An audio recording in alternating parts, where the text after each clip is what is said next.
Hari demi hari, kita perlahan mulai pulih. Mulai beradaptasi dengan perubahan yang terjadi. Terbiasa melakukan online conference untuk berdiskusi, memesan semuanya hanya melalui aplikasi, berbincang-bincang dalam ketukan jari, dan menyelesaikan semuanya hanya dalam hitungan jari.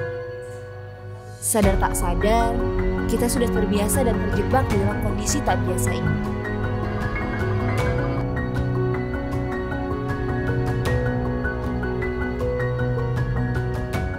Halo. Halo. Kenalin, nama aku Valiska Noviana Wibisono, biasa dipanggil Valiska dari Universitas Brawijaya. Perkenalkan, namaku Henry, biasa dipanggil Henry. Kenalin, nama aku Rahmanisa Iswara, bisa dipanggil Nisa.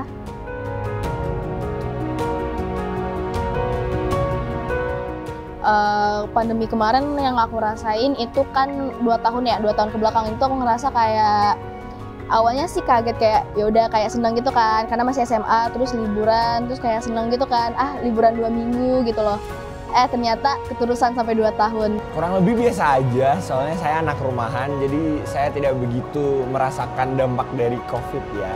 Waktu pandemi kemarin sih kalau awal-awal jelas kaget banget, karena kan yang tadinya beraktivitas di luar, jadi harus di rumah aja, terus interaksi sama orang lain tuh dibatasin sih. 2 tahun lebih telah berlalu. Sebagian besar mulai terbiasa hidup berdampingan dengan pandemi. Sudah banyak yang terjadi selama 2 tahun ke belakang. Masih terbayang betul ketakutan waktu itu. Ketakutan para pekerja yang di PHK, ketakutan kepala keluarga yang memikirkan nasib keluarganya, hingga ketakutan kita semua terhadap virus yang ada. Semua kegiatan bertatap muka terisolir. Kita dipaksa untuk hidup berdampingan dengan pandemi yang terjadi.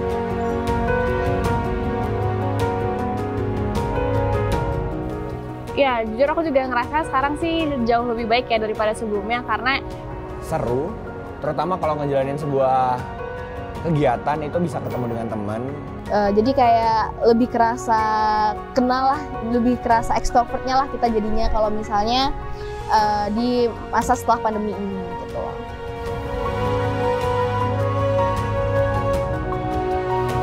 Kalau boleh jujur enakan pas sekarang sih jujur, tapi sekarang juga ada sedihnya. Lebih ke tertutup lagi sih, kan dari yang awalnya terbuka sama orang, terus pandemi akhirnya tertutup lagi, nggak ketemu dengan banyak orang, jadi susah buat komunikasi, bahkan public speaking aja semakin menurun karena ya istilahnya nggak pernah bicara di depan banyak orang lagi kan. Yang sekarang sih, karena kan udah nggak terlalu terbatas juga, jadi kayak mau ngelakuin kegiatan lain yang di luar juga nggak cuma di rumah doang gitu. Kayak kita sekarang udah bisa kemana-mana dan bisa ketemu banyak orang lagi. Meskipun keadaan berangsur membaik, banyak di antara kita terjebak di dalam bayangan. Nyaman bermalasan di depan layar, bercengkrama dan bersenggak-gula bersama keluarga, hingga kita enggan untuk beralih kembali. Ya, mungkin perubahannya jadi ini ya, mungkin karena kebiasaan pandemi yang dikit-dikit cuci tangan atau apa, jadi kayak lebih perhatiin lagi mungkin ya sama kesehatan. Mungkin kayak lebih yang awalnya aku nggak terlalu ekstrovert, nah yang sekarang itu jadinya lebih ekstrovert gitu. Kaget lagi yang udah lama nggak bicara depan banyak orang, harus belajar buat bicara depan banyak orang lagi.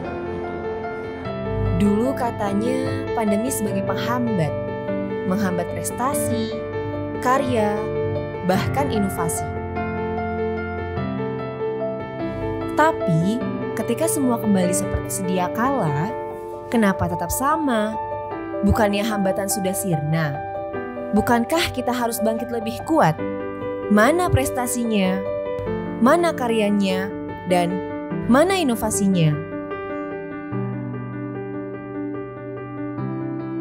Untuk aktif atau ngasilin produk sih menurutku mungkin lebih banyak diskusi ya sama teman-teman kalian. Misalnya ada lomba, kalian mau ngapain, terus mau ikut yang mana nih, terus setelah brainstorming bareng teman, diskusi, kalian nemuin sebuah problem, akhirnya dari situ kalian tahu nih, gue pengen ngehasilin ini nih. Mungkin ini sih kalau untuk yang menyemangati aku untuk tetap produktif sih, goals yang udah aku bikin. Jadi kayak aku tetap kayak fokus sama goals yang udah bikin, jadi aku ingin mencapai goals itu kan. Jadi aku harus bikin rencana-rencana agar tetap produktif. Untuk saat ini aku belum ada buat karya, cuman buat produktivitas sendiri udah ada gitu loh. Kayak sekarang kan udah kampus, kayak kuliah kan. Jadi kayak kuliah, ikut lembaga, terus kayak ikut lembaga, terus kayak banyak kenal-kenalan juga. Mungkin itu sih yang buat lebih produktif. Katanya pemuda sekarang luar biasa, multitalenta, bisa ini, bisa itu, bisa semuanya. Tapi mengapa kata itu seperti tiada? Atau sebenarnya kita hanya bingung tentang semua yang kita bisa?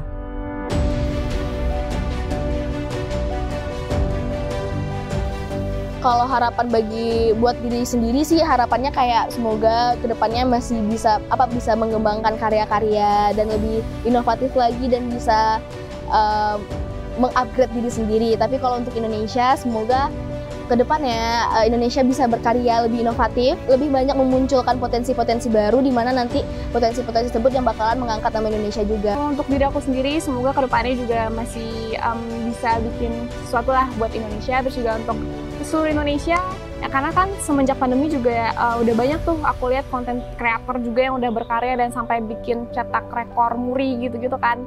Dan semoga makin banyak lagi memunculkan konten kreator di Indonesia, dan semoga generasi selanjutnya juga bisa melanjutkan karya-karya yang ada. Harapan gue sih nggak usah malu, nggak usah takut. Lu pada kalau mau nyoba berkarya, coba aja selagi masih muda. Itu aja sih saran gue.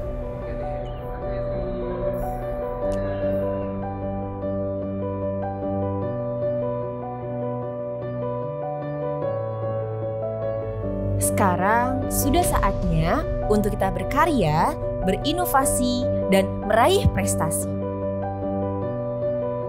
Kini, pandemi telah berlalu.